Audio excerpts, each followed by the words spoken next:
তো বন্ধুরা, এইদিকে দেখো, এই যে আমি আম শক্ত দেবো বলে এই যে আম সকালবেলায় বেছে তারপর আর কি ছেঁকে নিয়ে তারপর এই যে কড়াইতে আমি জাল দিচ্ছি।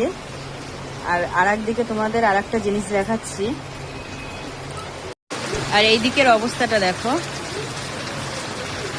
সকাল বেলায় আম শক্ত দেবো বলে আমগুলো বেছে সুন্দর করে আর কি জ্বালাবো বলে রেখে দিয়েছি, মানে জ্বালাচ্ছি। তখন দেখো এই যে বৃষ্টি এসে গেছে। এবার কি হবে, আকাশের অবস্থা তো দেখতেই পাচ্ছ।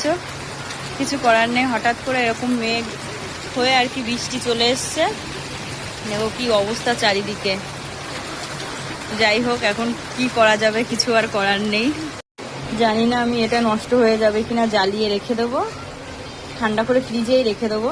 নষ্ট হলে আর কিছু করার নেই। আশা করি ফ্রিজে রাখলে নষ্ট হবে না, তাও চেষ্টা করব।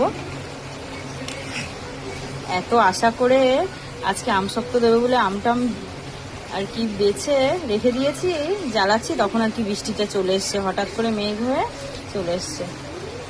তো চলো টাটা, কিছু বলার নেই আর।